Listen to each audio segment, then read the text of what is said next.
এই সময় থেকে এই সময় তোমাকে তুর পাহাড়ে আসতে হবে। আর আমাদের নবীর খাতিরে আল্লাহ পাক আমাদের এত নসিব বুলন্দ করেছে। নবী নয়, নবীর উম্মতেরা যদি রাতের অন্ধকারে আল্লাহ বলে ডাকে, তাও আল্লাহ সাড়া দেয় না, দেয় না, দেবে না, দেবে না। কিন্তু নবী মুসার জন্য এটা নয়, কোনো খাতির হবে না।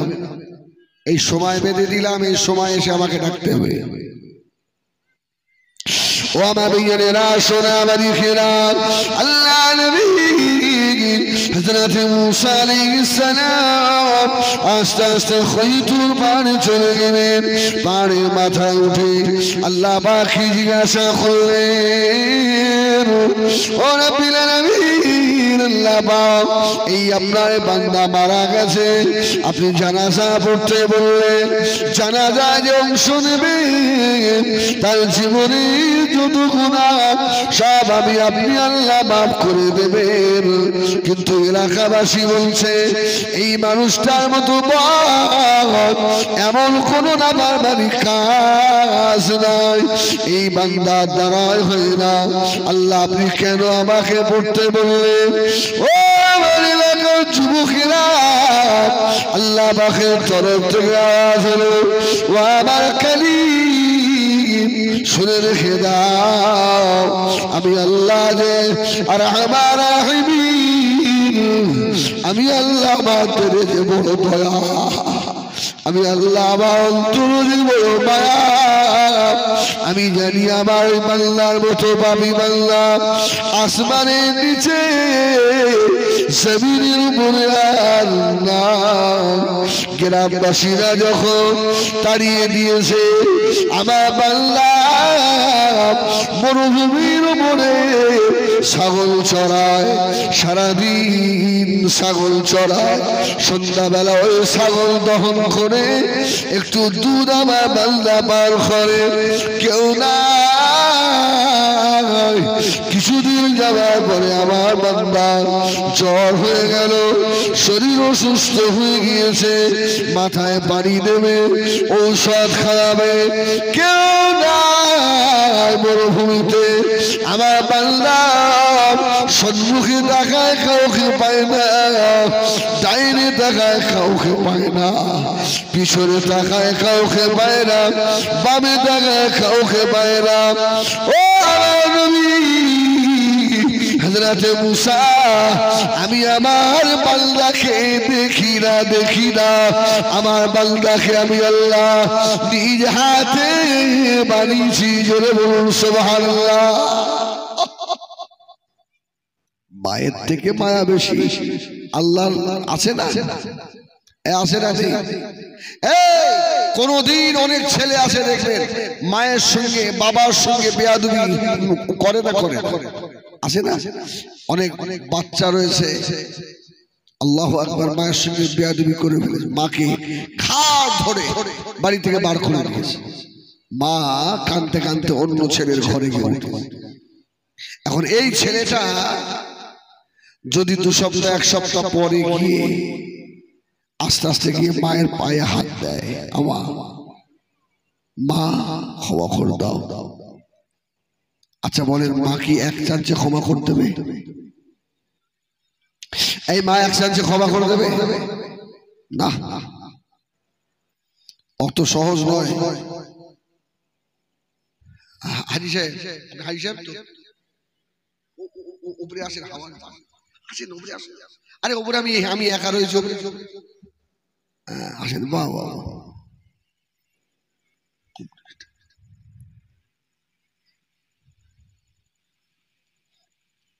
আসেন,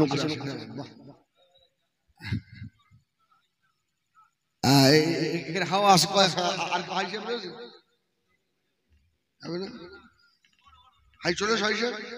আরে আল্লাহ তোমাদের ইজ্জত, বাহ আলহামদুলিল্লাহ।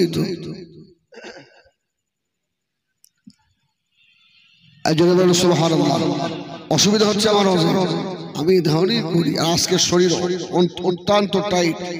আমার আব্বার আজকে আপনার কলমাখানি ছিল 1,500 লক্ষে, সারাদিন দৌড়ি ছুটোছুটি।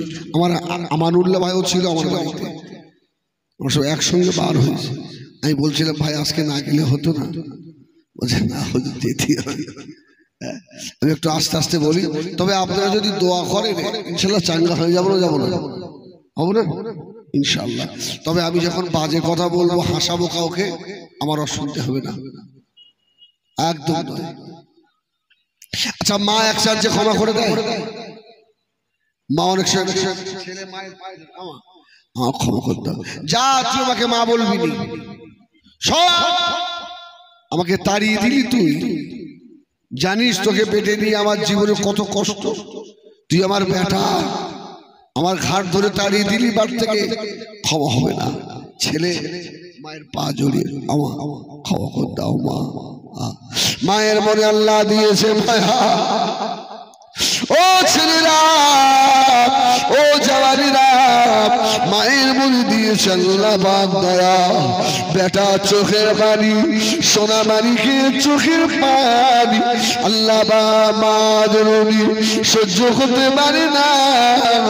জনম দুঃখী মা ওই সময় বলে ফেলে, বেটা রে আমার পা ছেড়ে দে বেটা, আমি তোর মা, তোকে আল্লাহর রাস্তে মাফ করে দিলাম।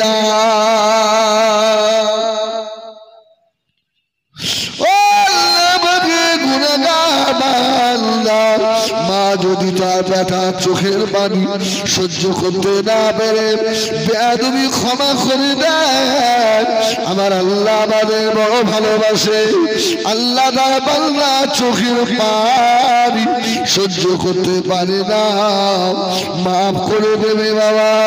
যে মায়ের দিলে এত দয়া, ওই মা কি সন্তানকে কোনদিন দেখে বলেছে হিজবুল্লাহ আয় আমার কাছে আয় বাবা, তুই আমার গলা ধাক্কা দিয়েছিলিস, জানি না আল্লাহ ডাক কোন দিন এসে যাবে, বেটারে জাহান্নামী হয়ে যাবি, আমি মা তোকে মাফ করে দেবো আয়, আমি আব্বা তোকে মাফ করে দেবো আয়।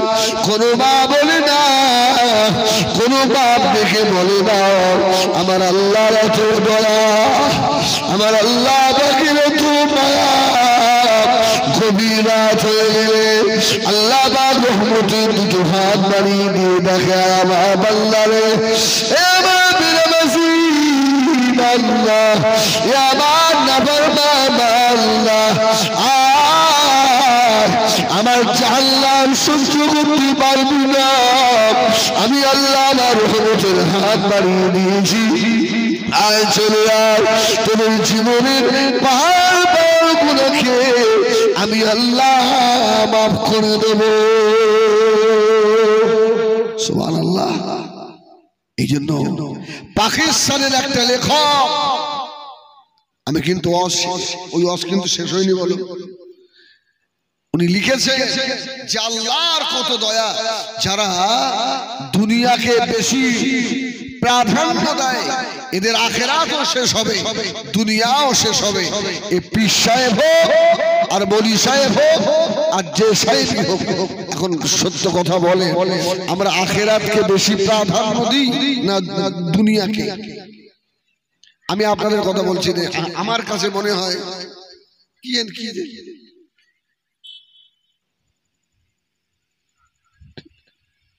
আচ্ছা, আমি একটা জিনিস সারা রাত করা লাগে না, যদি কোনো একটা বিষয় মাথায় ঢুকে যায় না, ওটাই তার জন্য হেদায়েতের ওসিলা হয়ে যায়। সুবহানাল্লাহ বলে, সারা রাত অশ্বরে, কিন্তু সারা রাত অশ্বরে একটা কথা বান্দা ভাইয়ের মাথায় ঢুকে গেছে। সত্যি তো তাই। পাকিস্তানের একজন বক্তা লিখেছেন কিতাবে যে আমাদের চিন্তা যেন পিঁপড়ের মতো না হয়, আমাদের চিন্তা হতে হবে হাতির মতো, 3 মাসের মতো। তা আমি এটা দেখে ভালো করে দেখলাম কিতাবটা, উনি লিখছে একটা পিঁপড়ে যখন সকালে বাসা থেকে বার হয়, আবার যখন সারাদিন আহার করে বাসায় ঢোকে, ও তো পেট ভরে খায়, আবার আগামীকাল কি খাবে সে খাবার সংগ্রহ করে নিয়ে যায়। আর একটা হাতি দিনে কতটা খায় জানেন? একটা হাতি কতটা খায়? 250 কেজি। জোরে বলুন সুবহানাল্লাহ। এই হাতিকে কে খাওয়ায়? আল্লাহ খাওয়ায় না? আমাদের দিনে ক লিটার পানি লাগে? 2-3 লিটার। তাও অনেকে খায় না। ডাক্তার বলছে বেশি বেশি পানি খালে মরবি, তাও খায় না। একটা হাতি দিনে 90 লিটার পানি খায়। সুবহানাল্লাহ বলে। আর খাবার খায় 250 কেজি। আচ্ছা হাতি দেখেছে? আজকে খেয়ে গেল, হাতি আগামী কালের জন্য কি ঘাড়ে করে কিছু নিয়ে আসে? সুবহানাল্লাহ বলে। ওই হাতিকে এতটা খাওয়ার কে খাওয়ায়? জঙ্গলে হাতি একটা না হাজার হাজার। আরে আমাদের থেকেও হাতি ভালো, হাতি ভালো। আমি পীর আল্লামা কালিমুল্লাহ হুজুর রহমাতুল্লাহ আলাইহি, সারা বাংলার মানুষ জানে আমার পীর। তো হুজুর কেবলার সঙ্গে বাঁকুড়ায় জলসায় যাচ্ছি, বাঁকুড়া জেলায়। তো আমার তো ভয় ভয় হচ্ছে, রাত হয়ে গেছে, 2 দিকে জঙ্গল। তো আমাকে হুজুর কেবলা সামনে বসতেন গাড়ি, যে কোচি ভয় লাগতো, চাজান জঙ্গল, যদি হাতি বেরোয়। তার বলছে কোচি হাতি আমাদের থেকেও ভালো। হাতি ইমাম মানে, হাতি তাদের নেতা মানে, সরদার মানে। আমরা হুজুরের কথাটা কেমন হলো? বলছে দেখো কোচি, রাস্তার ধারে কিছু কিছু জায়গায় সাইনবোর্ড দেওয়া আছে, দেখতে পাচ্ছ? হাতি পারাপারের রাস্তা। হাতি যে কোনো জায়গা দিয়ে বার হবে, এই রাস্তা দিয়ে বার হবে, ওই জায়গাগুলোতে একটু সাবধানে থাকতে হয়।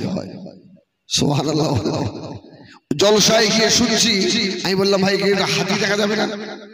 হ্যাঁ, বলছে খুব শখ হচ্ছে নাকি আপনার? হাতির গুতো জানেন? আমি তো কিছু বলিনি। তোরা বলছে হুজুর একটা আশ্চর্য ঘটনা শোনায়। শোনার কি? বলছে আজ থেকে কয়েক বছর আগে আমাদের গ্রামে একটা হাতি মারা গেছে। যে তারিখে হাতিটা মারা গেছিল, ওই তারিখে হাজার হাজার হাতি ওই জায়গায় এসে ওই সরদার হাতির কবরটাকে ঘিরে সব সারাদিন বসে থাকে। সুবহানাল্লাহ বলে। ডেটটা আমার স্মরণ নেই। বলে ওই তারিখে এলে আপনি হাতি দেখতে পাবেন। আল্লাহু আকবার। একটা হাতির এত বুদ্ধি!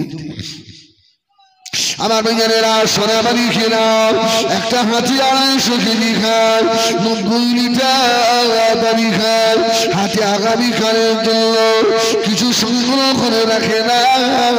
আল্লাহর ওলি ফরমাচ্ছে, ও ভাইয়েরা, একটা তিমি মাছ জঙ্গল আপনার সমুদ্রের ভিতরে হাজার হাজার তিমি মাছ রয়েছে। আল্লাহর ওলি রেখেন একটা তিমি মাছ সমাজের 200 ছেলে 3 বেলা উদর পূর্ণ করে খেলে যতটা খানা খেতে পারে, একটা তিমি মাছের একবারে অতটা খাবার লাগে। সুবহানাল্লাহ বলে। 200 ছেলে পেট ভরে যতটা খাবে, একটা তিমির একবারে অতটা খাওয়া। আচ্ছা সমুদ্রে একটা দুটো তিমি না অনেক তিমি? ও কোন তিমি মাছ আগামী কালের জন্য খাবার সংগ্রহ করে রাখে না। এদেরকে কে খাওয়ায়? ওমা মিন দাব্বাতিন ফিল আরদি ইল্লা আলাল্লাহি রিজকুহা। জোরে বলুন সুবহানাল্লাহ। ও বাংলারে, আমি আল্লাহ হাতিকে দিনে 250 কেজি খাবার, আমি আল্লাহ একটা তিমিকে এত খাবার। আমার বাংলারে সকালে উঠে ফজরের নামাজ পড়ে সেজদায় গিয়ে, ওরে আমার বান্দা, তুই আমি আল্লাহ আমাকে সুবহান রাব্বিয়াল আলা বলে ডাকিস।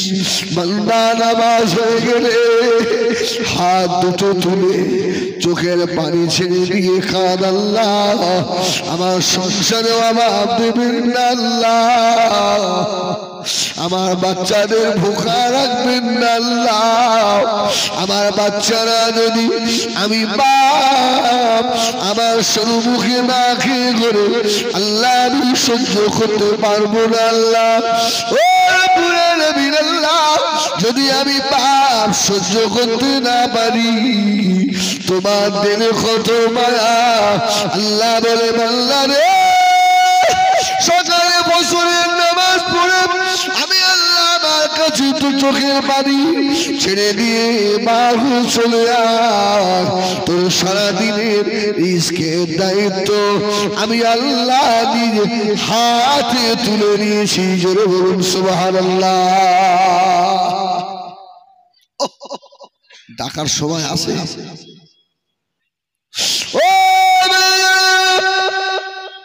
ও সোনার কিরাম আল্লাহ পাকে কত দয়া আমার আল্লাহ পাকে কত মায়া আল্লাহ নবী মুসা আলাইহিস সালাম আল্লাহ রাব্বুল আলামিন কে বললেন আল্লাহ পাক এই বান্দাটা এলাকার সবথেকে বড় আপনার বান্দা কেন আপনি ওকে আমার জানাজা বড় কথা বললেন ওর দাফন দেওয়ার কথা বললেন আল্লাহ পাক এবারে জবাব দিচ্ছে মুসা রে ও হযরত মুসা ওই মরুভূমির মাঝখানে আমার বান্দা অসুস্থ কেউ দেখার নাই বান্দা আমার সারাদিন না খাওয়া আমি আল্লাহ আমার কি কষ্ট হয় না চতুর্দিকে তাকিয়েছে কোনো সাহারা পেল না এবারে আমার বান্দা রে ও আমার নবী মুসা আসমানের দিকে তাকিয়ে আমার গুনাহগার বান্দা একবার আমি আল্লাহকে আল্লাহ বলে ডেকেছে রে আমি আল্লাহকে একবার আল্লাহ আল্লাহ দুনিয়ায় আমার মা নাই বাপ নাই বলার কেউ নাই আল্লাহ এই মরুভূমির মাঝখানে কে আমাকে দেখবে আল্লাহ পাক মুসা আমার মরুভূমিতে অসহায় হয়ে গিয়ে আল্লাহ বলে যখন দেখেছে আমি আল্লাহ আমার কলিজা ঠান্ডা হয়ে গিয়েছে আমি আমার বান্দার জীবনের যত গুনাহ ছিল সব আমি আল্লাহ মাফ করে দিয়েছি ও আমার নবী মুসা আমি তোমাকে জানাজা পড়ানোর কথা বলেছি তোমার উম্মতদেরকে শুনিয়ে দাও আমার ওই গুনাহগার বান্দার আল্লাহ বলা ডাক আমি আল্লাহ আমার এত ভালো লেগে গিয়েছে আমার গুনাহগার বান্দা তওবা আমি আল্লাহ আমাকে এত মজা লেগে গিয়েছে আমার নবী মুসা রে আপনার যত উম্মত আছে সব উম্মতদিগকে যদি এই তওবা সম পরিমাণে ভাগ করে দেওয়া যায় আমি আল্লাহ সকলের জীবনের গুনাহ মাফ করে দিতে পারি সুবহানাল্লাহ বলে আল্লাহ পাকের দয়া কম না বেশি সাল্লাল্লাহু আলাইহি ওয়াসাল্লাম নবী আমার বসা কোরআন শরীফের আয়াত নাযিল হয়ে গেল বাবা কুলিয়া ইবাদিয়াল্লাযীনা আসরাফু আলা আনফুসিহিম লা তাখনাতু মির রাহমাতিল্লাহ ইন্নাল্লাহা ইয়াগফিরুয যুনুবা জামিআ إنه هو الغفور الرحيم سبحان الله বলে দাদা হুজুর বলতেন আল্লাহ এই আয়াত যদি নাযিল না হতো তো আমি আবু বকর বুক ফেটে মারা যেতাম সুবহানাল্লাহ বলে ও মেয়েরা আল্লাহ নবীকে আল্লাহ বলছেন দিলেন কদ গফরাল্লাহু লাকা মা তাকদ্দামা মিন যামবি আমার নবীর পূর্বের এবং পিছনের সমূহ গুনাহ থেকে আল্লাহ পাক করে দিয়েছিলেন এই আয়াত নাযিল হয়ে গেল আমার নবী খুশি হবেন না বেজার হবেন এই খুশি না বেজার আল্লাহ জানিয়ে দিচ্ছে হাবিব আপনার কোনো গুনাহ নেই এই খবর আসার পরে আমার রাসূলের মনটা খারাপ। কেন? ও মেয়েরা, নবী আমার দিন দুনিয়া বাদশাহ হাবিবুল্লাহ জনাবে মুহাম্মদুর রাসূলুল্লাহ সাল্লাল্লাহু আলাইহি ওয়াসাল্লাম আল্লাহ নবী বলেছিলেন, ও ভাই সালাম, আল্লাহ আমার জীবনের গুনাহ মাফ করে দিয়েছে, আমার কোনো গুনাহ নাই। ভাই আখি জিবরাইল, এতে আমি খুশি নয়। সালাম আল্লাহ বললেন, জিবরাইল আমার হাবিবকে গিয়ে বলুন, আমার হাবিব কিসে খুশি হবে। আল্লাহ নবী বলেছিলেন, ও রব্বুল আলামিন, আল্লাহ আপনি আমাকে বেগুনাহ মাসুম করে দিয়েছেন। আল্লাহ আমার উম্মতিদের গুনার পাহাড় হবে, তাদের গুনার বোঝা মাথায় নিয়ে উঠবে তারা। আল্লাহ আপনি কি তাদের ক্ষমা করে দেবেন? সঙ্গে সঙ্গে আল্লাহ হাবিবকে খুশি করে এই আয়াত আল্লাহ নাযিল করেছিলেন আমাদের নবী আমাদের জন্য। এখনো মদিনা রওজাত হারে আল্লাহ নবী আমাদের জন্য তওবা করে না? এই তওবা করে না? নবী আমাদের জন্য এখনো মদিনায় থাকে, ঠিক না ভুল বলে?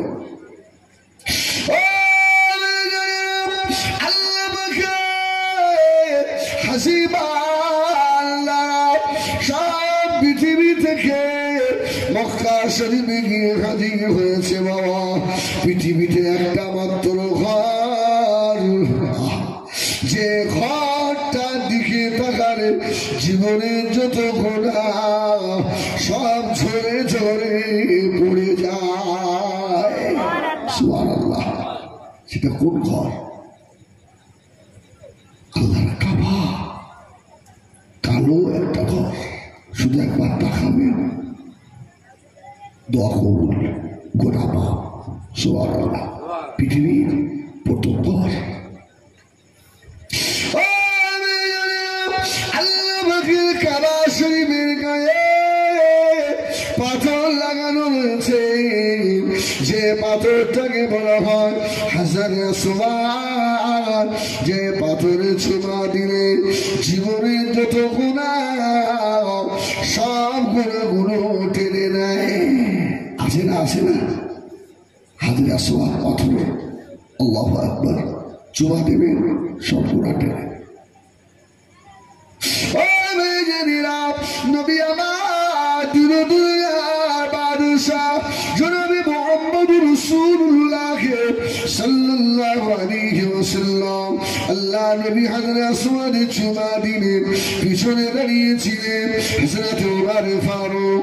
হযরত ওমর পিছনে দাঁড়িয়ে দাঁড়িয়ে চিন্তা করছিলেন, একটা কালো পাথর, এর তো ভালো করারও ক্ষমতা নাই, খারাপ করারও ক্ষমতা নয়। আল্লাহ নবী ওকে চুমা দিয়েছেন। হযরত ওমর দাঁড়িয়ে বললেন, এ হযরত আসওয়াদ, তোর ভালো করারও ক্ষমতা নয়, খারাপ করারও ক্ষমতা নাই। আল্লাহ নবী যদি তোকে চুমা না দিতেন, আমি ওমর চুমা দিতাম না। জোরে বলুন সুবহানাল্লাহ। আমি ওমর চুমাতে দৌড়াই রে, তোকে শুধু নবী চুমা দিয়েছে তাই। নবী আমার নবী হযরত ওমরকে বলেছিলেন, ও বাবা ওমর শুনে রাখো, এই হাজরে আসওয়াদ কালো পাথর আল্লাহ তো পাওয়ার দিয়েছে। ময়দানে মাশরে আল্লাহ হাজরে আসওয়াদের আল্লাহ সবার করে দেবেন। এই হাজরে আসওয়াদের আল্লাহ কান করে দেবেন। এই হাজরে আসওয়াদের আল্লাহ চোখ করে দেবে। হাজরে আসওয়াদের যারা চুমা দিয়েছে, ডাইরেক্ট চুমা দিক আর ইনডাইরেক্ট ভাবে চুমা দিক, এই হাজরে আসওয়াদ ময়দানে মাশরে তাদের জন্য আল্লাহ পাকের দরবারে সুপারিশ করবে। সুবহানাল্লাহ বলে। আল্লাহ আমাকে মোহাম্মত করে চুমো দিয়েছে। আল্লাহ কোরআনেও জানালেন ইন্না আউয়ালা বাইতি উদিয়া লিন-নাস লাল্লাযী বিবাক্কাতা মুবারাকাও ওয়া হুদাল লিল-আলামিন। মানুষের জন্য পৃথিবীর প্রথম ঘর হলো আল্লাহ পাকের কাবা শরীফ। যে কাবা শরীফের দিকে তাকালে সব সময় 20টা 120টা রহমত নাযিল হয়।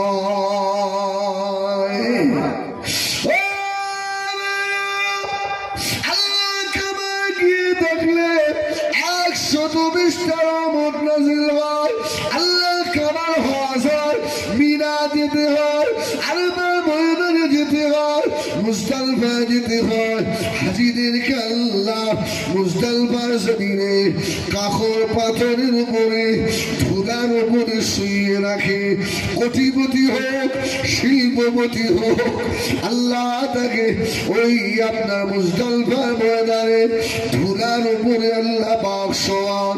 আল্লাহ হাজিব আল্লাহরা মক্কা আল্লাহ কাবার হজ আদায় করে মদিনা শরীফে চলে যায়।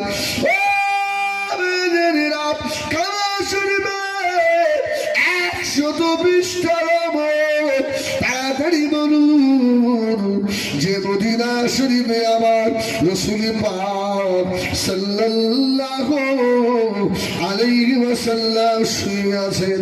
হায়াতুন নবী জিল্লা নবী মদিনা শরীফে আম্মা জান হযরত আয়েশা সিদ্দিকা রাদিয়াল্লাহু তাআলা আনহা হুজরা শরীফে শুয়ে আছেন। আল্লাহ নবীর মদিনায় দিনে কতটা রহমত ঝরে এটা কি বলতে পারেন? এই কোন কিতাবে পেয়েছে যে মদিনা শরীফে 100 রহমত ঝরে, 200 রহমত ঝরে, 500 রহমত? কেননা মদিনা শরীফে যিনি শুয়ে আছেন আমার নবী নিজে হলেন রাহমাতাল লিল আলামিন। জোরে বলুন সুবহানাল্লাহ, আরেকটু জোরে বলুন সুবহানাল্লাহ। আল্লাহর কাবায় গেলে যেমন গুনাহ মাফ হয়ে যায়, মদিনা শরীফে আল্লাহ নবীর কোন উম্মতি যদি গুনাহ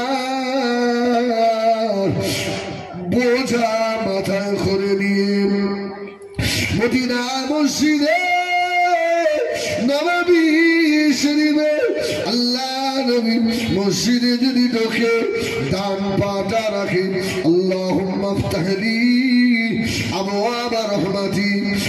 আল্লাহ নবীকে যদি সালাম দেয় আসসালাতু আসসালামু আলাইকা ইয়া রাসূলুল্লাহ, আসসালাতু আসসালামু আলাইকা ইয়া হাবিবাল্লাহ, আসসালাতু আসসালামু আলাইকা ইয়া শাফিউল মুযনিবিন ইয়া রাহমাতাল লিল আলামিন, আসসালাতু আসসালামু আলাইকা ইয়া নূরুম মিন নূরিল্লাহ। সালাম যদি দিয়ে দেয় আল্লাহ নবী বলে কাবা দেখলে যেমন জীবনের গুনাহ মাফ হয়ে যায়, বাবু সালাম কিনে যখন পা দেয় আমি রাসূলুল্লাহ আমার গুনাহগার উম্মত উম্মতির জন্য মদিনা শরীফে রওজা তারির ভিতর থেকে ওই উম্মতের জন্য আমি রাসূলুল্লাহ আল্লাহ পাকের দরবারে তওবা আস্তাগফার করে দোয়া করি। ওয়ালাউ আন্নাহুম যালামু আনফুসাহুম জাউকা ফাস্তাগফিরুল্লাহ ওয়াস্তাগফারা লাহুমুর রাসূল লাওয়াজাদুল্লাহ তাওয়াবার রহিমা। জোরে বলুন সুবহানাল্লাহ, জোরে বলেন না সুবহানাল্লাহ। যে নবী মদিনা এখন আমাদের জন্য তওবা করে ইস্তিগফার করে, ওই নবীর মাহফিলে আসতে কষ্ট হয় বাবা, জেনে রেখে দে আল্লাহ নবীর সুপারিশ সবার তোর নসিবে ছুটবে না। আল্লাহ নবীর মাহফিল যদি ফাঁকা থাকে, আল্লাহ নবী তোকে কত ভালোবাসি তুই জানিস না। নবী আমার ইন্তেকালের সময় হয়ে গেল। ও আমার বিজ্ঞানীরা, আল্লাহ পাখির বড় ফেরেশতা হযরত জিবরাইল আমিন আলাইহিস সালাম সে হাজির। আসসালামু আলাইকা ইয়া রাসূলুল্লাহ ইয়া হাবিবাল্লাহ। আল্লাহ নবীকে সালাম দিয়ে বলেছিলেন, হুজুর আল্লাহ আপনার জন্য আল্লাহ পাকের আরশে মুআল্লাটাকে আল্লাহ পাক সাজাচ্ছেন, আপনি আরশে আজিমে যাবেন। আল্লাহ নবী জবাব দিয়েছিলেন, না আমার আরশে আজিম আমাকে ভালো লাগে না।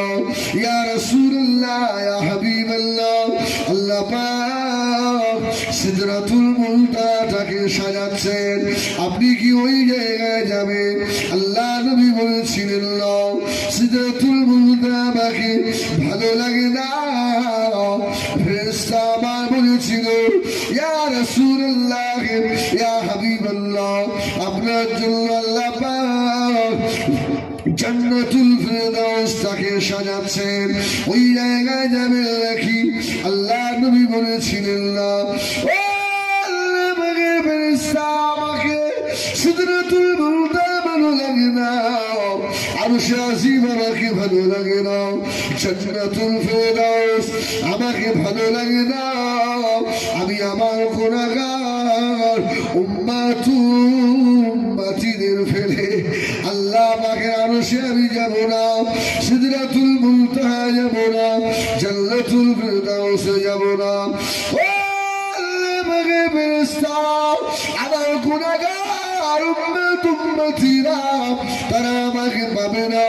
গুনার বোঝা মাথায় নিয়ে আমি মদিনার রওজা আরশে থাকবো, আমার উম্মতিরা গুনার বোঝা মাথায় নিয়ে আমি রাসূলুল্লাহ আমার দরবারে যখন সে কাঁদবে, আমি নবী মদিনার রওজা থেকে ওদের জন্য দোয়া চাইব, আল্লাহ আমার দোয়া কবুল করে নিয়ে আমার গুনাহগার উম্মতি দিগকে আল্লাহ মাফ করে দেবে।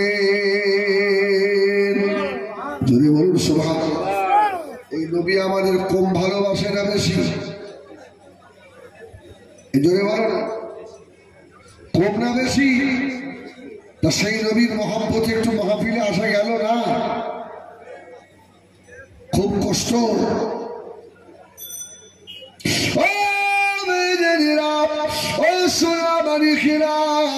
আল্লাহ নবী মদিনার রওজা থেকে আমাদেরকে আল্লাহ নবী দেখবেন।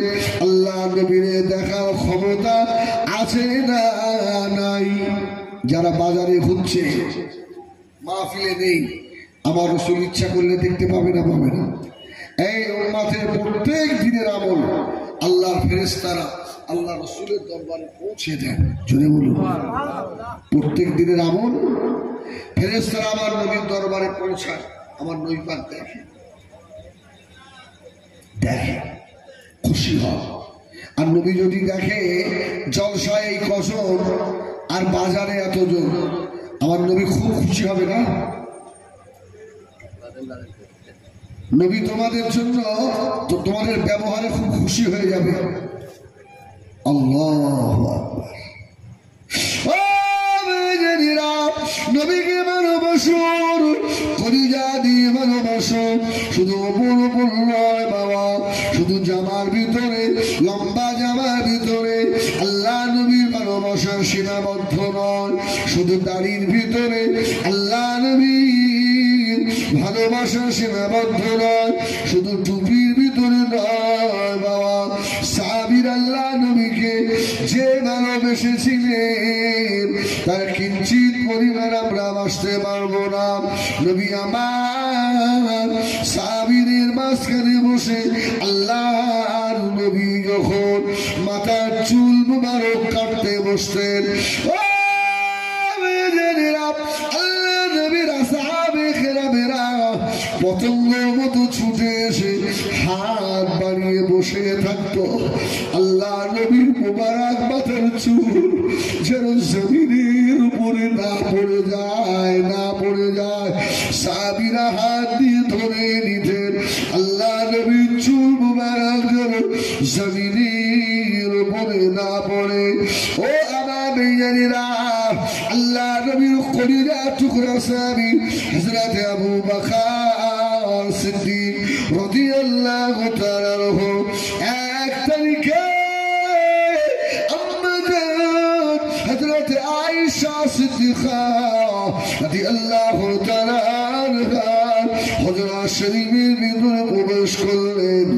আল্লাহ নবী প্রবেশ করে দেখে যে চিরুনি দিয়ে আল্লাহ নবীর চুল বিনাশ করতেন, মাথা ঝেড়াতেন, হযরত আবু বকরের আল্লাহ নবীর চিরুনির দিকে নজর পড়ে গেল। হযরত আবু বকর তাকিয়ে দেখেন আল্লাহ নবীর চিরুনির ভিতরে একটা রাসূলুল্লাহ মাথার চুল আটকে রয়েছে। জোরে বলুন সুবহানাল্লাহ। নবী পাকের মাথার একটা চুল। সাহাবীরা কত ভালোবাসে দেখে। আবু বকর বলছে, আল্লাহ দুনিয়ার সব থেকে আমার কাছে বড় নিয়ামত হলো আমার নবী পাকের এই চুল মুবারক। সুবহানাল্লাহ বলে। হযরত খালিদ ইবনে ওয়ালিদ রাদিয়াল্লাহু আনহু সব যুদ্ধে জয়ী হতেন। তো খালিদ ইবনে ওয়ালিদকে জিজ্ঞাসা করা হয়েছিল, কেউ আপনার সঙ্গে পারে না? হুজুর বলল, বাবা আমার এই টুপির ভিতরে আল্লাহ রাসূলের চুল লটকানো আছে। জোরে বলুন সুবহানাল্লাহ। আমি খালিদ ইবনে ওয়ালিদের কোনো ক্ষমতা নেই, আমার রাসূলের পাকের চুল মোবারকের বাবার কাছে আল্লাহ পাক আমাকে এই ইজ্জতের হকদার করেছে। সুবহানাল্লাহ বলে।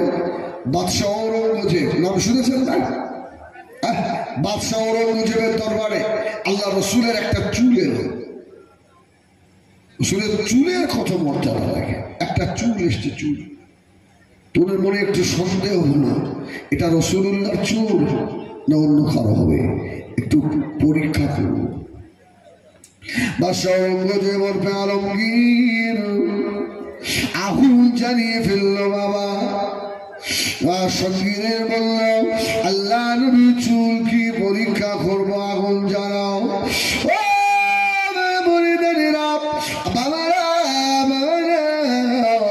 এই চুল যদি আমার রাসূলের পাকের চুল হয় আগুন নিভে যাবে। বাবা আগুন জ্বালানো হলো। বাদশাহ ঔরঙ্গজেব ওরফে আলমগীর হুজুর আবার আল্লাহ নবীর চুল মুবারক নিয়ে ওই আগুনের উপরে ফেললেন। কেতাবলা লিখে সঙ্গে সঙ্গে আগুন নিভে গেছিল। জোরে বলুন সুবহানাল্লাহ। কি করলেন? আরো পরীক্ষা করার জন্য কঠিন রৌদ্রের ভিতরে আল্লাহ নবীর চুল মুবারক নিয়ে যে রৌদ্রে ধরলেন, আল্লাহর হুকুমে এক খণ্ড মেঘ এসে আল্লাহ নবীর চুল মুবারকের উপরে ছায়া করে দিল। জোরে বলুন সুবহানাল্লাহ।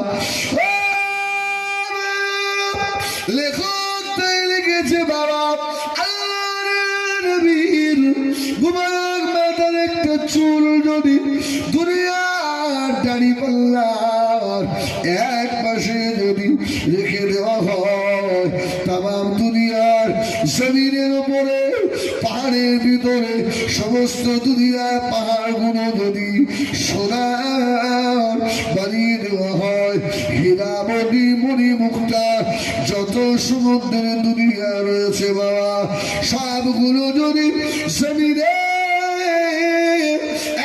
এক পাশে রাখা হয় আর এটা যদি আসমানেও থেকে যায়, আমার রাসূল পাক সাল্লাল্লাহু আলাইহি ওয়াসাল্লাম চুল মুবারক যদি একদিকে রাখা হয়, আল্লাহর হুকুমে তামাম দুনিয়ার সোনা চাঁদি হীরা মণি মুক্তা কঞ্চল যা আছে তার থেকেও আমার রাসূলুল্লাহর একটা চুলের মর্যাদা বেশি হবে। কোন মানুষ যদি সারা জীবন নামাজ যদি না পড়ে, আহলে সুন্নাত ওয়াল জামাতের মত হলো ওই মানুষটাকে বেঈমান বলা যাবে না, কাফের বলা চলবে না। সারা জীবন নামাজ পড়েনি, ওর ঈমান আছে, বেঈমান নয়। তবে শুনে রাখো, কোন মানুষ যদি আল্লাহ নবীর চুল মুবারকের সঙ্গে বেয়াদবি করে, এর জীবনের হাজার বছর কেন, সারা জীবনের নামাজ, সারা জীবনের রোজা, সারা জীবনের ইবাদত সব আল্লাহ বরবাদ করে দেবে। সুবহানাল্লাহ। নামাজ পড়েনি, ওটা ওর অন্যায়, ওর ভুল, ও বেঈমান। এটা আহলে সুন্নাত ওয়াল জামাতের মত। কিন্তু রাসূল পাক সাল্লাল্লাহু আলাইহি ওয়াসাল্লামের চুলের সঙ্গে যদি কেউ বেয়াদবি করে, তার জীবনের আমল সব বরবাদ হবে। সুবহানাল্লাহ বলে। আচ্ছা, এই রকম মহামানব দুনিয়াতে আর একটা এসেছে? সুবহানাল্লাহ বলে। যার কথার আওয়াজের ওপরে যদি কারো কথার আওয়াজ গিয়েছে, আল্লাহ বললেন আনতাহাবাকা আমালুকুম, তার জীবনের আমল ইরাদা সব আমি আল্লাহ বরবাদ করে দেব। সুবহানাল্লাহ বলে। হযরত আবু বকর আস্তে আস্তে গিয়ে দেখছে, আরে চিরুনির ভিতরে আল্লাহ রাসূলের চুল মুবারক লটকানো রয়েছে। জোরে বলুন সুবহানাল্লাহ। ও সোনামারি খেরাম, ও মুরব্বিয়ানেরা, হযরত আবু বকর সিদ্দিক রাদিয়াল্লাহু তাআলা আনহু আস্তে আস্তে গিয়ে চুলটা চিরুনি থেকে বার করে নিয়ে চুমা দিলেন। জোরে বলুন সুবহানাল্লাহ। আল্লাহর নবীর মুবারক মাথার চুল চুমা খেলে আবু বকর বলে, দুনিয়ার সব থেকে আমার কাছে এই চুলটা বেশি দামি। হযরত আবু বকর চুমা দিয়ে আল্লাহর নবীর চুল মুবারকটাকে মাথার উপরে তুলে নিয়ে আস্তে আস্তে বাড়ি চলে গেলেন। আমাদের আম্মা জান হযরত আয়েশা সিদ্দিকা রাদিয়াল্লাহু তাআলা আনহাকে আল্লাহর নবী ডাক দিলেন। সুবহানাল্লাহ বলে। রাসূলের মাথার চুল সুরামানি খেরাম, আল্লাহ নবী চুল নিয়ে গিয়ে আম্মা জানকে দিয়ে বললে, বিবি, আজকে দুনিয়ার সব থেকে বড় নিয়ামত আল্লাহ পাক আমাদের দান করেছেন। আল্লাহ নবীর মাথার চুল পেয়েছি। সঙ্গে সঙ্গে আল্লাহ নবীর পাক বিবি আমাদের আম্মা জান বললেন, ইয়া রাসূলুল্লাহ, ইয়া হাবিবাল্লাহ, আল্লাহ নবীর চুল মুবারক নিয়ে গিয়ে কোথায় রাখবো, কোথায় রেখে দেবো? বেয়াদবি হয়ে যাবে। না না, আম্মা জানেন নাকিল খুলে ফেললেন। জোরে বলুন সুবহানাল্লাহ। আম্মা জান কানের দুল খুলে ফেললেন, সোনার হাতের চুড়ি খুলে ফেললেন। আল্লাহ নবীর হাতে দিয়ে বললেন, ইয়া রাসূলুল্লাহ, ইয়া হাবিবাল্লাহ, আমার নাকের ফুল, কানের দুল, আমার গলার হার, এইগুলো নিয়ে চলে যাও স্বর্ণকারের দোকানে। স্বর্ণকারের কাছে গিয়ে এগুলো গড়িয়ে দিয়ে ছোট্ট একটা সোনার বাক্স তৈরি করে, এই সোনার বাক্সের ভিতরে আমি আল্লাহর নবীর মাথার চুল মুবারক রেখে দেবো। আল্লাহর নবীর মাথার চুল মুবারকের সঙ্গে যেন বেয়াদবি না হয়ে যায়। জোরে বলে না সুবহানাল্লাহ।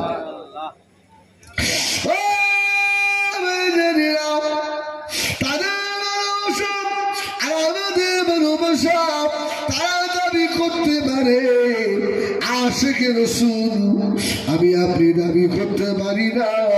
আল্লাহ নবীর করুণ ইতিহাস শুনলে আমাদের কলিজায় একটু মায়া হয় না, আমাদের চোখে এক ফোঁটা পানি আসে না। আল্লাহ নবী আম্মাজানের নাকের কানের গলা হাতে নিয়ে স্বর্ণকারের দোকান থেকে সোনার বাক্স তৈরি করে নিয়ে এলেন। আম্মাজান আল্লাহ নবীর চুল মুবারক ওই বাক্সের ভিতরে নিয়ে চুমাকে ঘরের উঁচু জায়গায় তুলে রেখেছে। জোরে বলুন সুবহানাল্লাহ।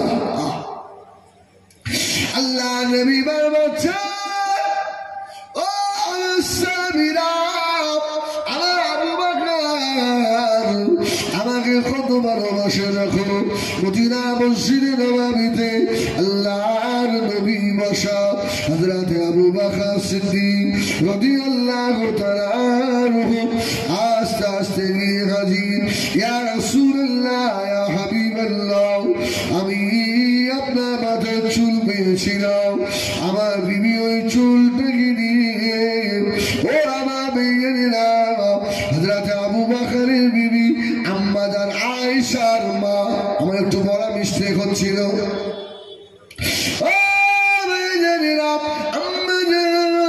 হযরত আয়েশা সিদ্দিকার আম্মাজান ওই চুলটাকে নিয়ে সোনার বাক্সে করে উঁচু জায়গায় তুলে রেখে দিয়েছে।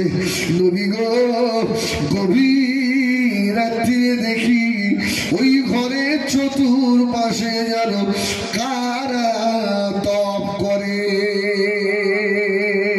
জোরে বলে না। হযরত আবু বকর সিদ্দিক বললেন, ইয়া রাসূলুল্লাহ, আয়েশার মা তার কানের ফুল, নাকের দুল, গলার হারগুলো খুলে কীর্তি করেছে। আমি ওই আবু বকর গভীর রাত্রিরে দেখেছি ওই ঘরের ভিতরে কারা যেন বসে বসে আল্লাহ পাকের কোরআন তেলাওয়াত করে। জোরে বলুন সুবহানাল্লাহ। নবী আমার দুনিয়া বাদশাহ আল্লাহ নবী বলেছিলেন, ও বাবাজি আবু বকর শুনে রাখো, আমি রাসূলুল্লাহ আমার চুল মুবারক ঘরের ভিতরে আছে বলে আল্লাহ রহমতের ফেরেশতারা ওই ঘরটা সারা রাত তওয়াফ করে। শুধু তাই না, আমি রাসূল পাক বলে দিলাম আমার চুলটা নিয়ে আল্লাহ পাকের ফেরেশতারা সারা রাত আল্লাহ পাকের কোরআন শরীফ তেলাওয়াত করে। জোরে বলুন সুবহানাল্লাহ। আল্লাহ নবীর চুল মুবারক যদি এত মর্যাদা হয়, এত সম্মান হয়, আমার রাসূল পাকের মর্যাদা কত? যদি বলবেন না, শুধু রাসূলুল্লাহর চুল মুবারক, চুলকে শুধু চুল বললে আহলে সুন্নাত ওয়াল জামাতের মতে ঠিক হবে না। রাসূলের চুলকে চুল মুবারক বলতে হবে। জোরে বলুন সুবহানাল্লাহ। রাসূলের পায়খানাকে পায়খানা বলা যাবে না, পায়খানা মুবারক বলতে হবে। জোরে বলুন সুবহানাল্লাহ। রাসূলুল্লাহর প্রস্রাবকে প্রস্রাব বলা যাবে না, প্রস্রাব মুবারক বলতে হবে। জোরে বলুন সুবহানাল্লাহ। রাসূলুল্লাহ থুতুকে থুতু বলা যাবে না, থুতু মুবারক। রাসূলুল্লাহ থুতু ফেলবেন, গলা টেনেছেন, সাহাবীরা হাত পেতে বসে সুবহানাল্লাহ। আমার হাতে একটু দেন, একটু হাতে দেন। সাহাবীর হাতে পড়ে গেল, হাতে মেখে নিয়ে রাসূলুল্লাহ থুতু মুবারক শরীরে মেখে নিয়েছে। জোরে বলুন সুবহানাল্লাহ। এত খুশবু আর হয় না। আমার ভাইয়েরা সোনামানিকেরা ওই নবীকে ভালোবাসো নিজের জীবনের থেকে বেশি রাসূলুল্লাহ সুন্নাতকে ভালোবাসো আল্লাহ নবীর সুপারিশ শাফাআত নসিব হয়ে যাবে বাবা যদি নবীর সঙ্গে বেয়াদবি হয়ে যায় আনতাহবাতা আমালুকুম দুনিয়ার সব আমল ইবাদতকে আল্লাহ পাক বরবাদ করে দেবে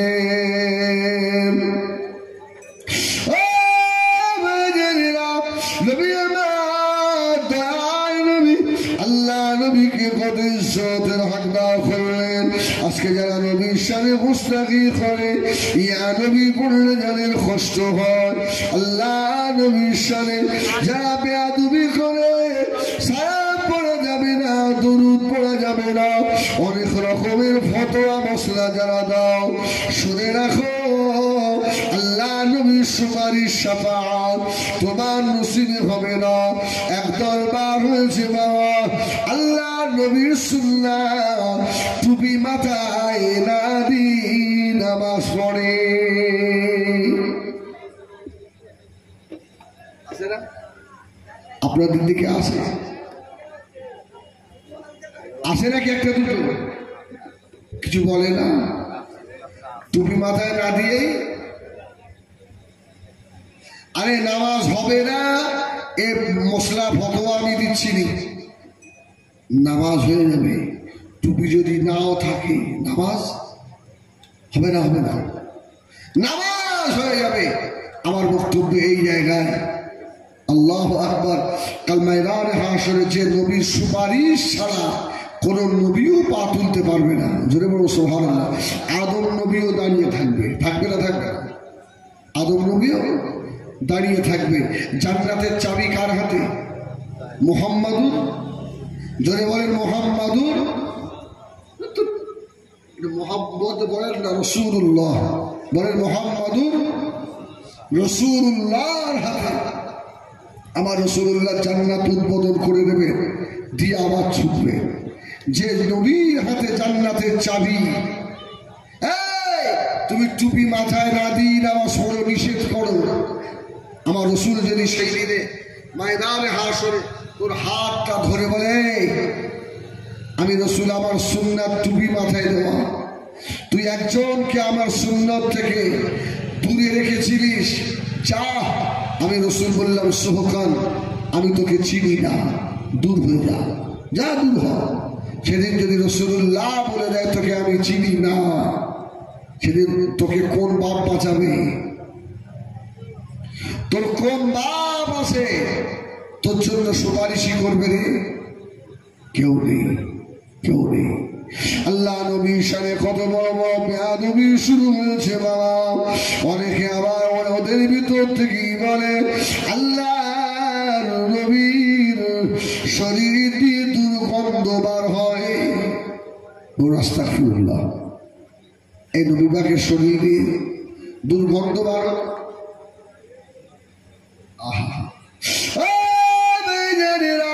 আল্লাহ নবী দিন দুনিয়া হুজুরের গা দিয়ে আল্লাহ পাক জান্নাতি খুশবু ছড়িয়ে দিতেন আমার নবী যে রাস্তা দিয়ে যেতেন সাহাবীদের বলে দিতে হতো না এই রাস্তা দিয়ে আল্লাহ নবী গেছেন সাহাবীরা ওই খুশবু শুকে শুকে চলে যেত জোরে বলুন সুবহানাল্লাহ ও আমার ভাইজানেরা আল্লাহ নবীর একজন মেয়ে ছিলেন সাবিয়া কখনো ঈমান আনে না আল্লাহ নবী বসা যুবক ছিলেন হাত ধরে আল্লাহ নবীর সম্মুখে নিয়ে গিয়ে দাঁড় করালেন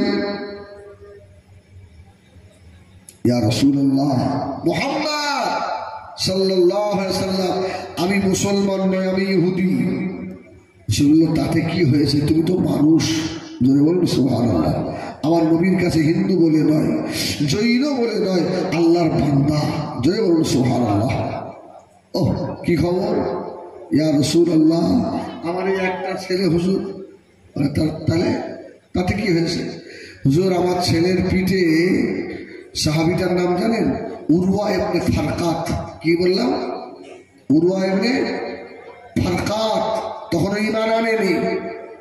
ইয়া রাসূলুল্লাহ, আমার ছেলেটার পিঠে এত ফোড়া হয়েছে, কিতাবে লিখেছে 13টা ফোড়া। কোটা? 13টা, সারা পিঠ ফোড়া। ডাক্তার কবিরাজ বলে দিয়েছে আর বাঁচবে না, হাড়ে ধরে নিয়েছে। মুহাম্মদ মাগিয়ে বলছে, মুহাম্মদ সাল্লাল্লাহু আলাইহি সাল্লাম, আমি শুনেছি আপনার থুতু নাকি ঔষধের থেকেও বেশি কাজ করে। যদি বলুন সুবহানাল্লাহ। ইয়া রাসূলুল্লাহ, আমিনাল্লাহ গো, আমার একটা ব্যাটা যদি চলে যায়, কে আমাকে দেখবে? কে আমার খবর দেবে? আমার নবীজি রাহমাতাল লিল আলামিন। জোরে বলুন সুবহানাল্লাহ। মায়ের চোখের পানি রাসূলের সহ্য হলো না। উরওয়া ইবনে রাসূল বললেন, রে মা, ছেলের নাম কি? বলল, ইয়া রাসূলুল্লাহ, আমার ছেলের নাম উরওয়া ইবনে ফারকাত। ও, থুতু দিয়ে দাও মুহাম্মদ, এটা আমার বেটার পিঠে থুতু দিয়ে দাও। সুবহানাল্লাহ বলবেন না? এটা থুতু দিয়ে দাও, আপনার থুতু এত ভালো। যে সাহাবীরা থুতু মুখে মাখে। ও আমার ভাইয়েরা, সোনা বাড়িঘেরা, নবী আমার দিন দুনিয়ার বাদশাহ হাবিবুল্লাহ জনাবে মুহাম্মদ রাসূলুল্লাহ সাল্লাল্লাহু আলাইহি ওয়াসাল্লাম নবী আমার উরওয়া ইবনে ফারকাতকে বলেছিলেন, ও বাবা ছেলে উরওয়া ইবনে ফারকাত, উখরুজ ইয়া কবির, তুমি জামাটা খুলে ফেলো। উরওয়া ইবনে ফারকাত জামা খুলে ফেললেন।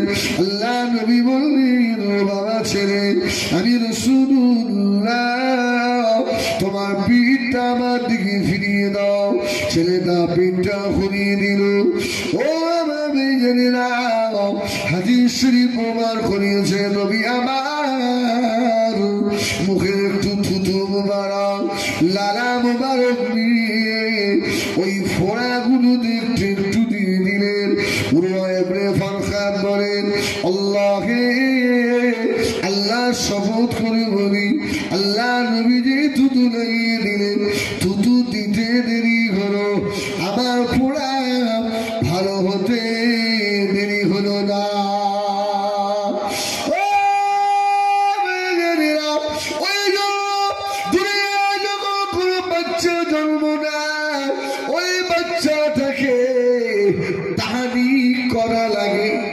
কি করা লাগে? তাহরিক বোঝেন? তাহরিক আকিকা তাই দেয় না। আমরা যারা বলি সে যারা আমরা এই সামনে আসছে ঈদুল আজহা, কি হবে? কুরবানি হবে না? এই কুরবানির সঙ্গে আকিকা হবে না? হবে না? যদি কেউ কুরবানির সঙ্গে আকিকা দিয়ে দেয়, হবে না? হবে না? হবে। কুরবানির সঙ্গে আকিকা দেওয়া যাবে। অনেক সময় ফতোয়া আসে, জিজ্ঞেস করে, হুজুর আমার বোন তো আকিকা হয়নি, ও 5টা মায়ের সন্তানের মা হয়ে গেছে, ও স্বামী ওর এখানে কুরবানির সঙ্গে আকিকা করছে। আকিকা করলে কি হয়? এরা বাচ্চাটা 7 দিনে 5 দিনে আমাদের দিকে নিয়ম আছে, ওকে আমরা ওই সেটেরা বলে, আপনাদের কি বলে? না না না, 5-7 দিনের পরে দেখবে ছেলের বাড়ি থেকে সব মেয়ের বাড়ি যায়, পাঁচের গাওয়ার মধ্যে মাস্টার নিয়ে যায় না, সব কি খাওয়া দাওয়া করে?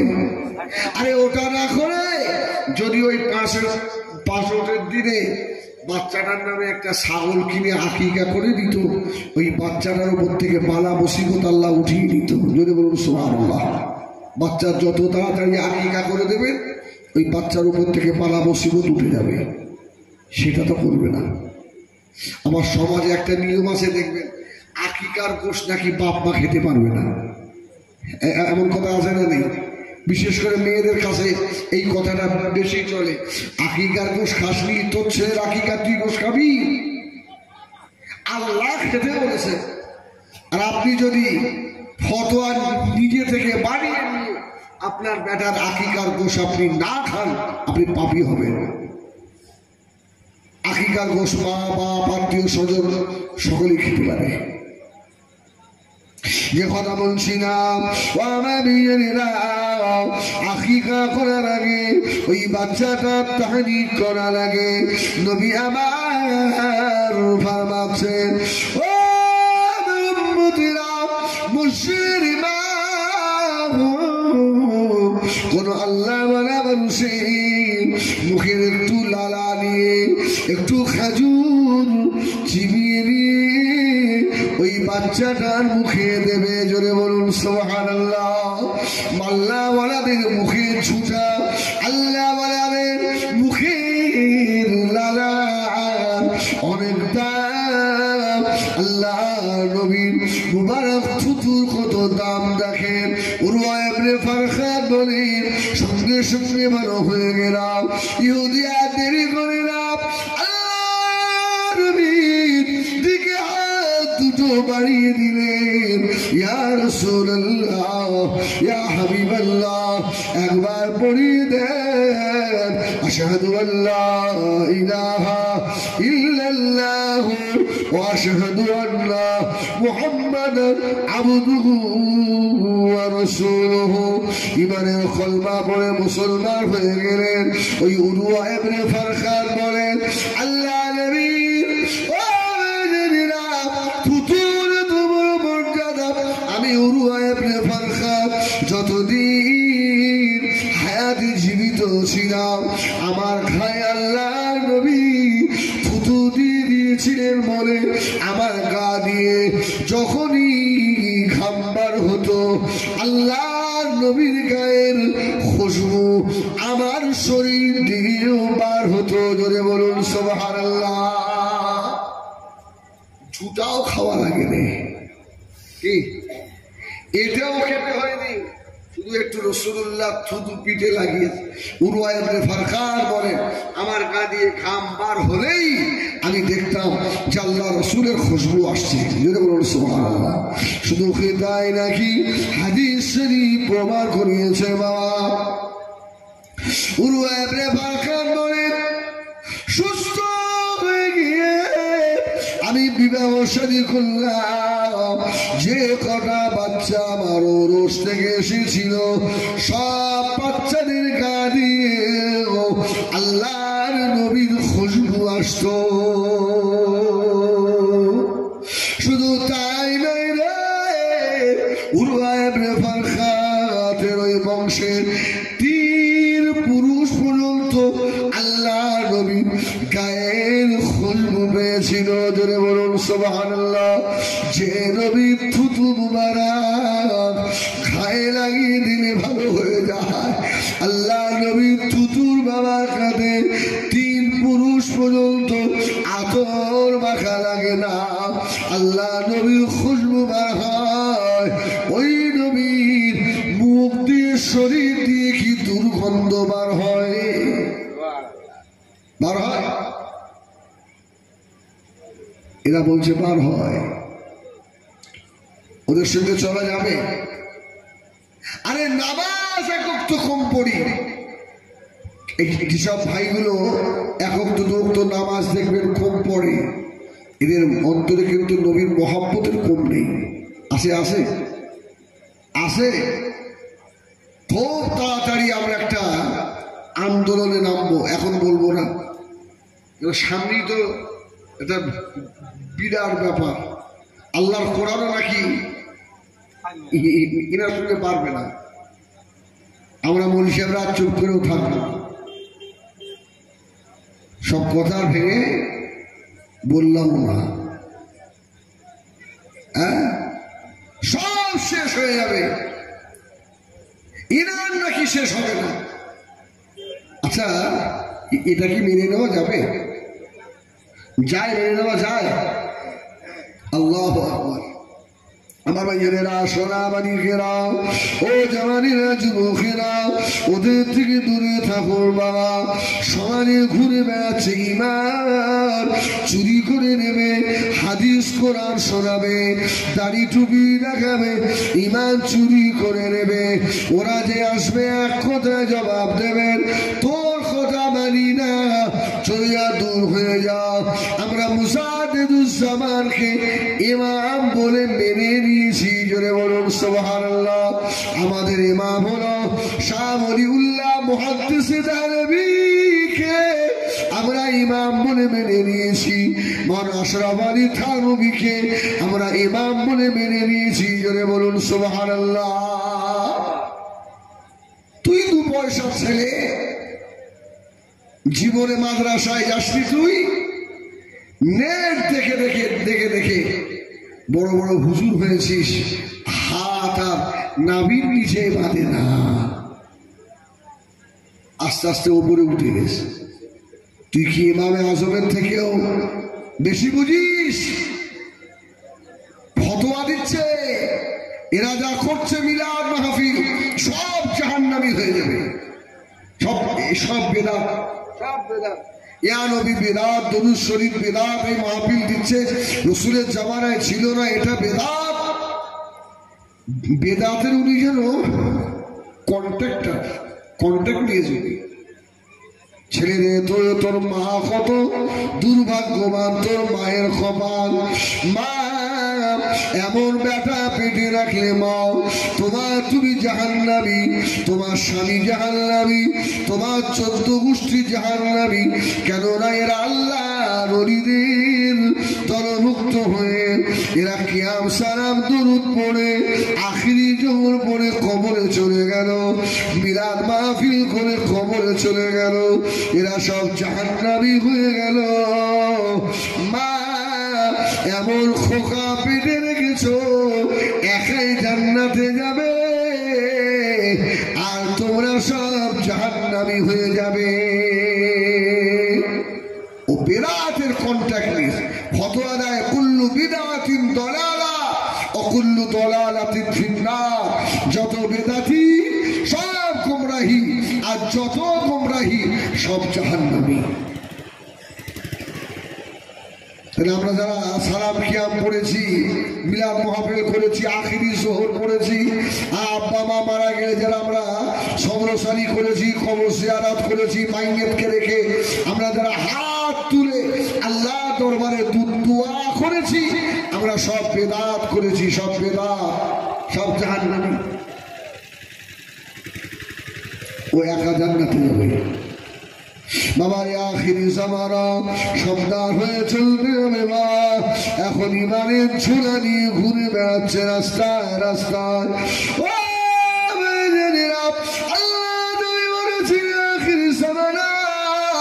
এমন কথা শুনতে পাবে যে কথা তোমাদের বাপ দাদা 14 পুরুষের কোনোদিন শোনে না।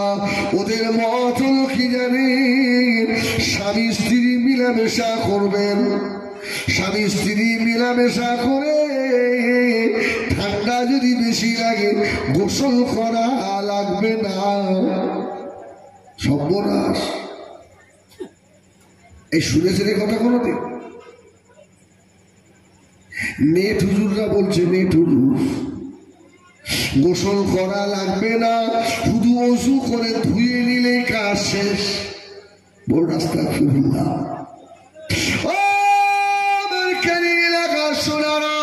আমি যদি কাউকে 1000 টাকা নগদ হাতে দিয়ে বলি, ও বেনামাজি হতে পারে, বেরোজগার হতে পারে,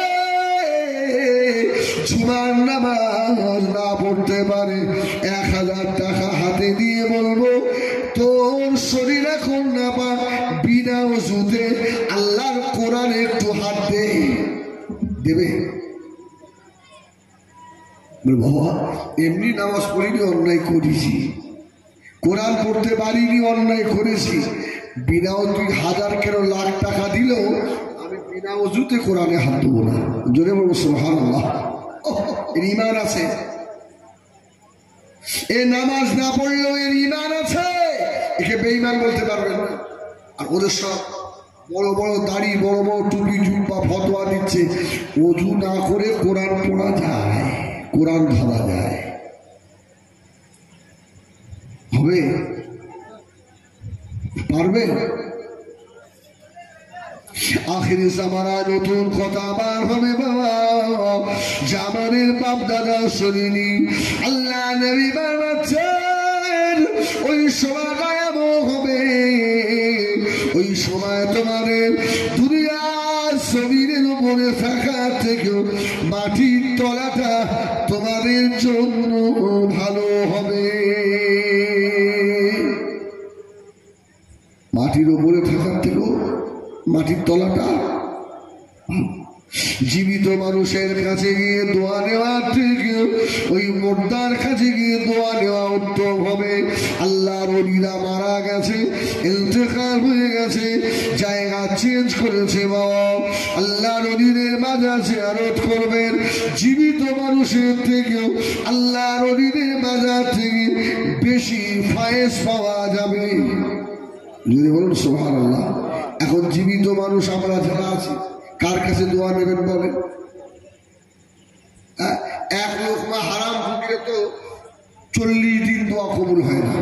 কদিন? 40 দিন দোয়া ইবাদত কবুল হয় না।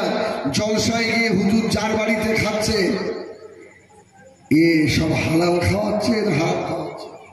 হুজুর তো জানে না বড় বড় বাগদা সেটি, চিংড়ি, ও আল্লাহ, মাথা খারাপ, 2 হাত দিয়ে পড়ে খাচ্ছে।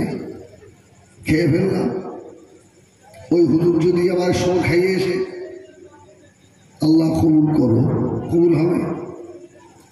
ও, আর সে সময় মানুষের অভাব ছিল, তাদের হাত তুলতে দেরি ছিল, দোয়া কবুল হতে দেরি ছিল না। জোরে বলো সুবহানাল্লাহ। আমাদের বাপ দাদুদের কাছ থেকে আমরা শুনেছি এই সময় বেশ কিছুদিন আগে বৃষ্টি হচ্ছিল না, কি মানুষেরা দোয়া করছিল না? আপনারা দেখেননি নেটে? এইভাবেও দোয়া করে না, এইভাবে আল্লাহ পানি দাও, আল্লাহ পানি দাও, ঠিক কিনা? আর ছোটবেলা আমরা দেখেছি ভাই, বাপের একটা ছেলেকে ওই আপনার ওই দরগা তলায় হাত পা বেঁধে বসিয়ে রাখা হতো। আমাদের দিকে হতো, বন্যা করে 7 পুকুরের পানি আনা হতো মাথায় করে, এদিকে হতো, আমাদের দিকে হতো। আল্লাহ মেঘ দে, পানি দে মাঠের ময়দানে, আল্লাহ মেঘ দে, আমরা বলতাম। আর আল্লাহর কি দয়া হতো, পানিও হতো। সুবহানাল্লাহ। হ্যাঁ, মাথায় পানি ঢেললে পানিও হতো। হ্যাঁ, মুরব্বীরা এই পানি না হলে একটা নামাজ পড়তে হয়, ইস্তেসকার নামাজ, যে নামাজ বাড়ির গবাদি পশুগুলো নিয়ে সঙ্গে করে নিয়ে নামাজ পড়তে হয়। সুবহানাল্লাহ বলে। পানি যদি আল্লাহ না দেয়, বাড়ির গরু ছাগলগুলো সঙ্গে করে নিয়ে যাবেন। বলি আবার কি হুজুর, গরু ছাগলের কি নামাজ আছে নাকি?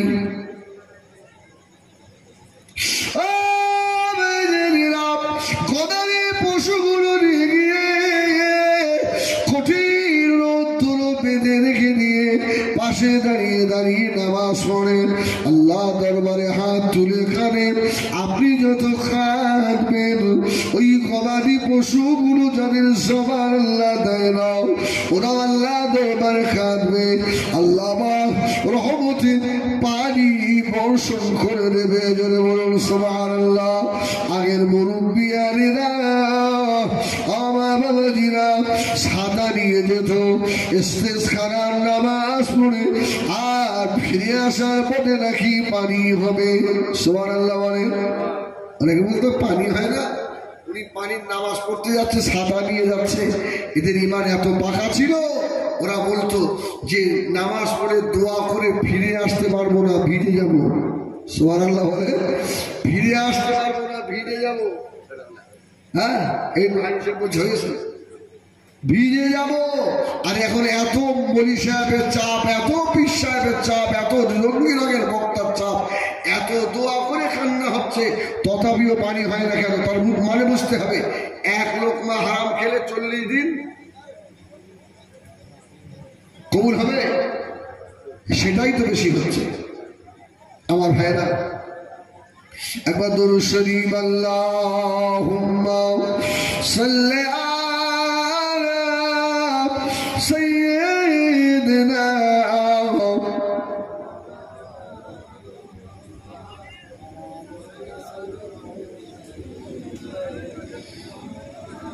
দরুদ শরীফ আল্লাহুম্মা সাল্লি আলা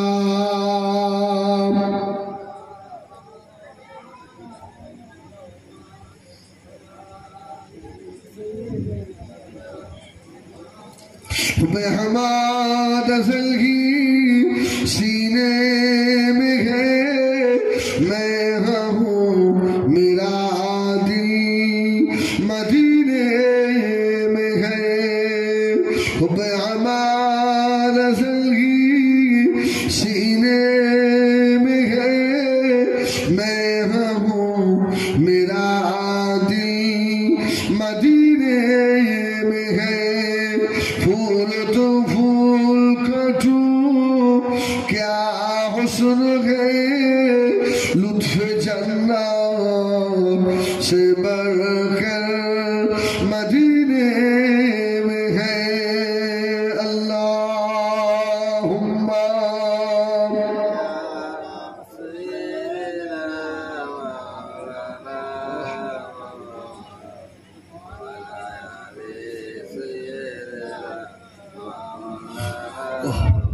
इन हवाओं से कह दो इधर मुझको खुशबू की कोई जरूरत नहीं इन हवाओं से कह दो इधर मुझको खुशबू की कोई जरूरत नहीं खुशबू से महका है सारा जब खुशबू नबी के पसीने में है अल्लाहुम्मा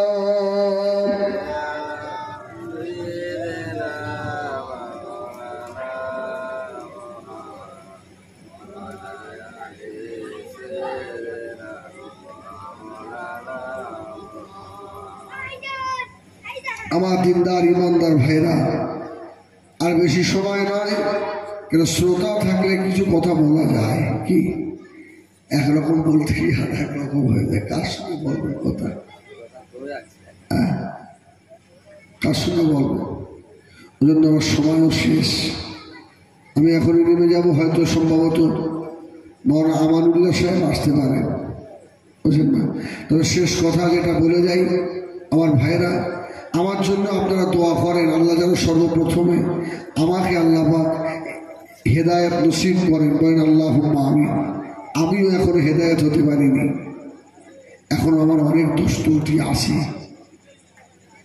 আমি অনেক বড় পাপী আমার জন্য দোয়া করেন আল্লাহ যেন আমার জীবনের গুনাহগুলো মাফ করেন আল্লাহ যেন ইহদিনাস সিরাতাল মুস্তাকিমে আল্লাহ চলার তৌফিক দেন বলেন আল্লাহুম্মা আমিন আল্লাহ আপনাদেরকেও হেদায়েত নসিব করেন হেদায়েতের মালিককে আল্লাহ না ইন্নাকা লা তাহদি মান আহবাবতা ওয়ালাকিন্নাল্লাহা ইয়াহদি মান ইয়াশা হেদায়েতের মানে আল্লাহ বললেন হাবিব আপনি যাকে ভালোবাসেন মোহাব্বত করেন ইচ্ছা করলেই তাকে আপনি হেদায়েত করতে পারেন না হেদায়েতের মালিক আমি আল্লাহ রাসূল পাক সাল্লাল্লাহু আলাইহি ওয়াসাল্লাম আবু জেহেলকে 4000 বার কলমার দাওয়াত দিয়েছে জোরে বলুন সুবহানাল্লাহ কবার 4000 বার চাচা একবার পড়েন চাচা আবু জেহেল জানতো যে মুহাম্মদ আল্লাহর নবী জোরে বলুন সুবহানাল্লাহ বিশ্বাস না আমার নবীকে আবু জাহেল কম পরীক্ষা করেছে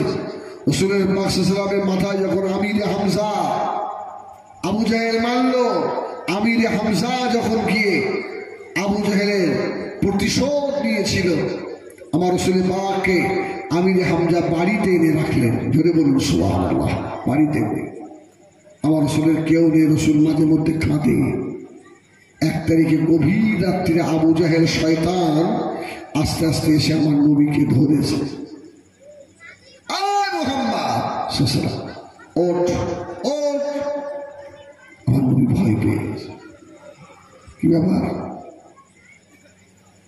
চাচা যা কি খবর চল হাত ধরে টেনে টেনে টেনে টেনে ঘর থেকে বার করে নিয়ে চলে যাচ্ছে আল্লাহ রাসূলের চাচি মা আমিরে হামজার বিবি দেখে ফেলেছে দরজার করে আমিরে হামজার বিবি কাঁদছিলেন আমার বেটা মোহাম্মদকে ধরে নিয়ে গেল রে ছেলেটার মা নাই বাপ না জানে মেরে দেবে রে। আল্লাহ নবী বারবার পিছন দিকে ঘুরে ঘুরে দেখছিলেন। আল্লাহ নবীকে টেনে টেনে নিয়ে গিয়ে একটা মূর্তির সম্মুখে নিয়ে গিয়ে আল্লাহ নবীকে দাঁড় করিয়ে দিল।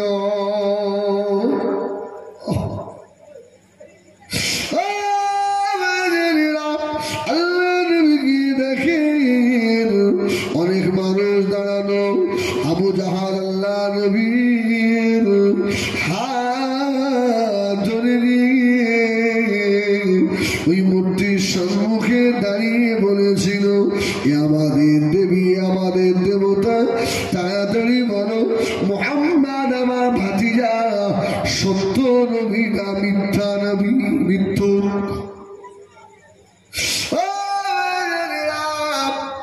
মূর্তির ভিতর দিয়ে আওয়াজ ছিল, এ আবু জাহাল মুহাম্মদ সাল্লাল্লাহু আলাইহি ওয়াসাল্লাম মৃত্যু আল্লাহর নবী। বলুন আস্তাগফিরুল্লাহ রাব্বি। আল্লাহ রাসূলের কোনটা ভেঙে আবু জাহেল খুশি হয়ে গিয়েছে।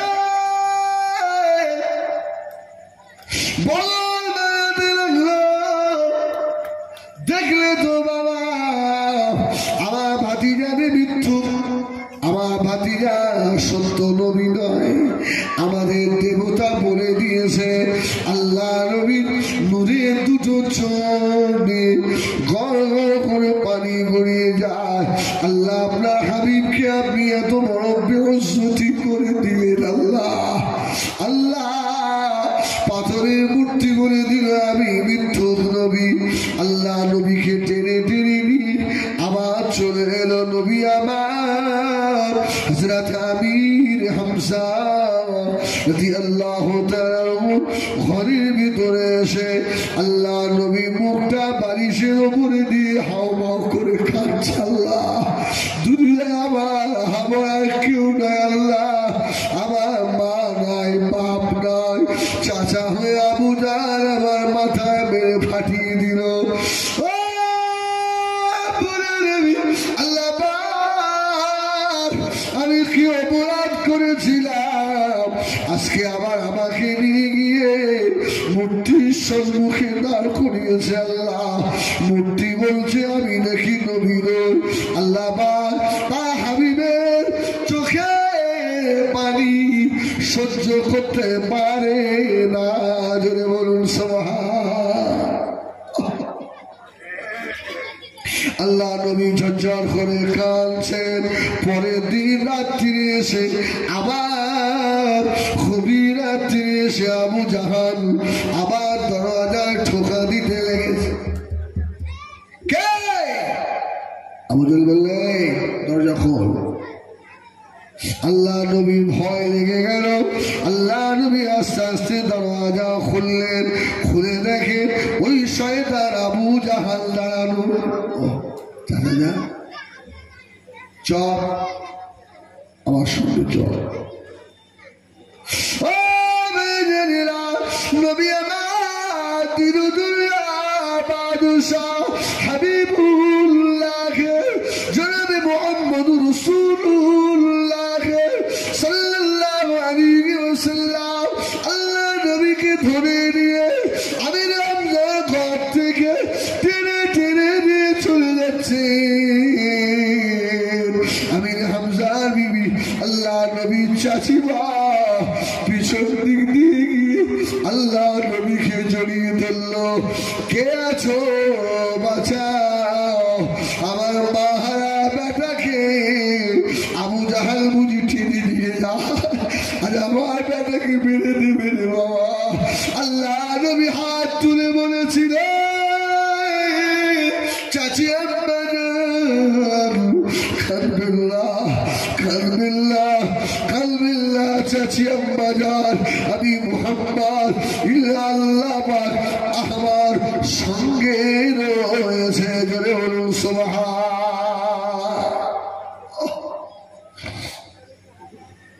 এর মাঝখানে ঘটনা আল্লাহ নবীর চোখের পানি দেখে আল্লাহ বললেন, জিবরিল তাড়াতাড়ি যা, তলোয়ার নিয়ে গিয়ে ওই পাথরের মূর্তির ভিতরে যে শয়তান আমার হাবিবকে মৃত্যু বলেছে ওকে 3 টুকরা কর।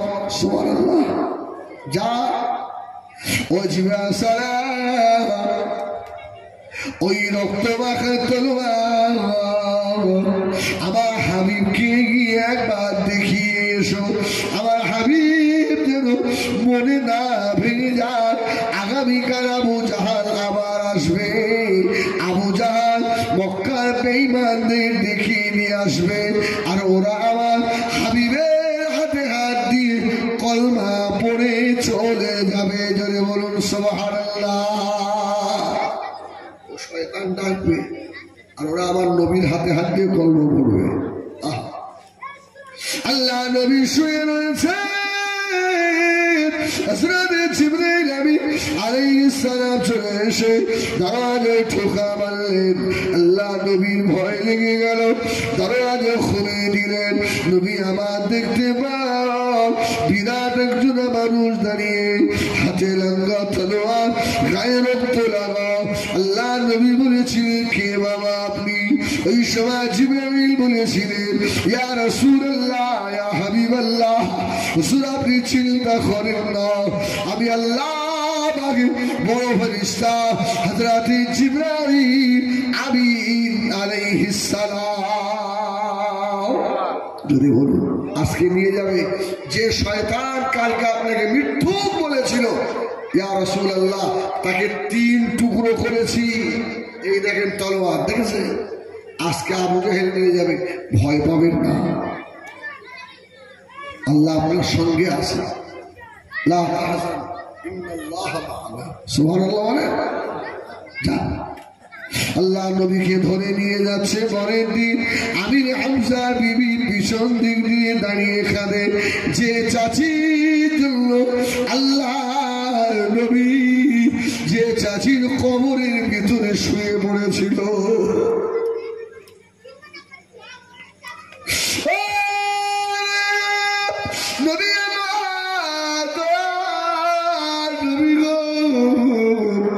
আল্লাহ নবী পিছন দিকে হাত দিয়ে বলেছিলেন, চাচিমা কাঁদবেন না, চাচিমা কাঁদবেন না, তোমার মুহাম্মাদের সঙ্গে আল্লাহ রয়েছে। আল্লাহ নবীকে নিয়ে মূর্তির সম্মুখে দাঁড় করানো হলো। আল্লাহ আবু জাহেল কতদিনের মতো আজকে বলতে লাগলো, মূর্তি আমাদের প্রভু, তাড়াতাড়ি বলো মুহাম্মদ মৃত্যু না সত্য নবী। হাজার হাজার মানুষ আজকে ডেকে নিয়ে এসেছে আবু জাহেল। এমন সময় মূর্তির সাবান আল্লাহ খুলে দিলে মূর্তির ভিতর থেকে আওয়াজ হয়েছিল, আশহাদু আল্লাহ ইলাহা ইল্লাল্লাহু ওয়াহদাহু লা শারীকা লাহু ওয়া আশহাদু আন্না মুহাম্মাদান আবদুহু ওয়া রাসূলুহু। আবু জাহেল রেগে লাল হয়ে গেল, গতকাল তুই বললি মৃত্যুক মুহাম্মদ, আজকে আবার সাক্ষী দিলি মুহাম্মদ আল্লাহ নবী, তোকে আর বাঁচাবো না। পাথরের মূর্তি বলেছিল, হে আবু জাহাল, গতকাল আমাকে জবান দিলি, আজকে আল্লাহ আমাকে জবান দিয়েছে, আমি আমার নবীকে মৃত্যু বলতে পারি না। সুবহানাল্লাহ, সুবহানাল্লাহ। আর ভাইরা অনেক কথা। এখন আমার ভাই যারা মৌলানা আলহাজ মৌলানা আমানুল্লাহ সাহেব, এই ভাইকে কিছুক্ষণ বসিয়ে রেখে আমার অস্করা হয়ে গেল।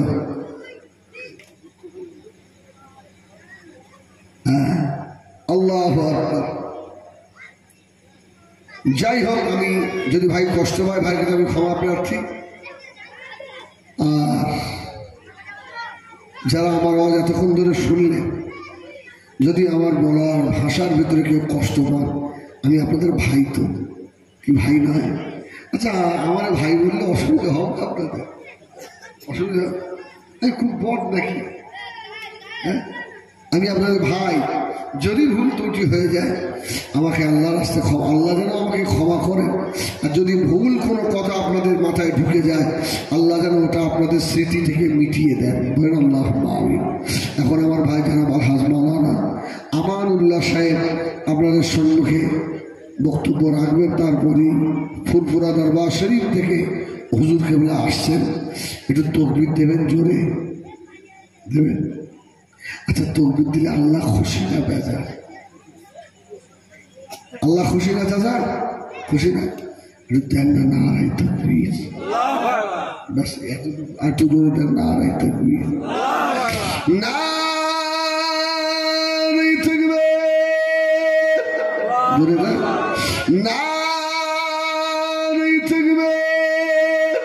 সিলসিলায়ে হক মুজাদ্দিদুজ জামান আহলে সুন্নাত ওয়াল জামাআহ দাদা হুজুর পীর কেবলা রহমাতুল্লাহ আলাইহির হক সিলসিলা, দাদা হুজুর রহমাতুল্লাহ আলাইহির হক সিলসিলার মুরিদ মুতাকিদিন গণ নারে তাকবীর। জনাব আলহাজ মাওলানা আমানুল্লাহ সাহেব, জনাব আলহাজ হাফেজ মাওলানা আমানুল্লাহ সাহেব, নারে তাকবীর। দুরূদ শরীফ আল্লাহুম্মা